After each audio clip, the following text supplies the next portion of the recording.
Back in high school, I was part of the wrestling team, and we didn't really have the most honorable bunch of boys on the team. Most of the guys were rather rude and immature, and I remember one of them, let's call him Max, was not like everyone else. Max was in the special ed classes, and he was what one would maybe call slow mentally. He always loved me because I was always nice to him, and I thought he was awesome. Well, one day, the team gets done with practice, we all hit the locker rooms. We're all in towels, we're in the showers, we all want to go home. And the sophomores of the team are a rowdy group of people, and quite frankly, they're assholes.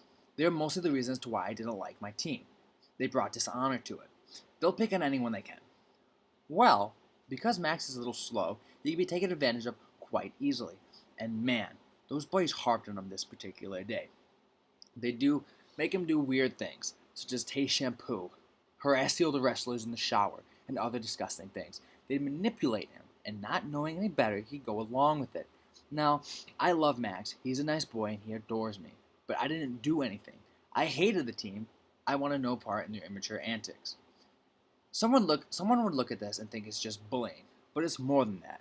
Social inequality is defined by the book as a social condition in which privileges, opportunities, and rewards are given to people in some positions in society but denied to others.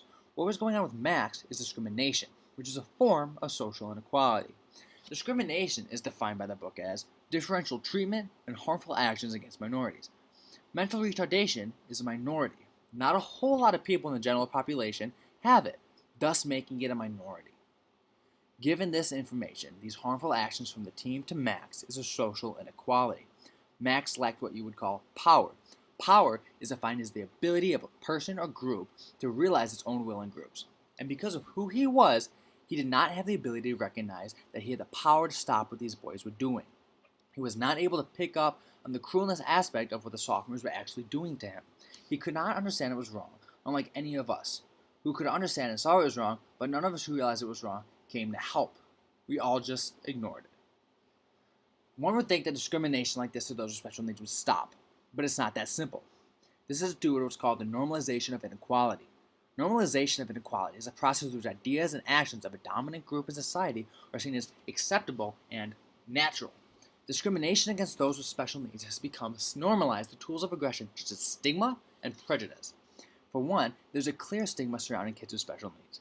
A stigma is defined as a mark of disgrace associated with a particular circumstance or quality or person. As sad as it is, there is a negative stigma concerning those with special needs. No parent wants to be told their child has retardation or autism. No school wants to spend extra money on accommodating for a special needs child. This stigma, combined with prejudice, is what keeps discrimination against people with special needs real. Prejudice is defined as attitudes of judgment about a group. These are also usually negative and not based on facts.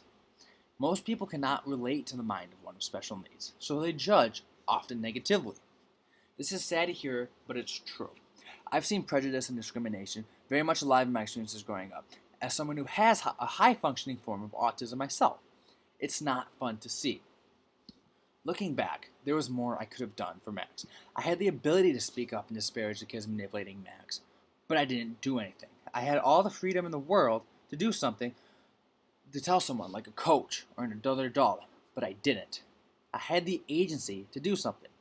Agency is the ability to make decisions for myself in any situation. The structure, which is norms, behaviors, and rules I need to follow in society, did not stop me from doing anything helpful. It was all on me. I could have spoken up, but I did not. I could have told someone something, anything, but I chose not to. Luckily, Max didn't think much of the whole event, and he doesn't hold anything against me. I saw him a few weeks ago, and he was happy to see me.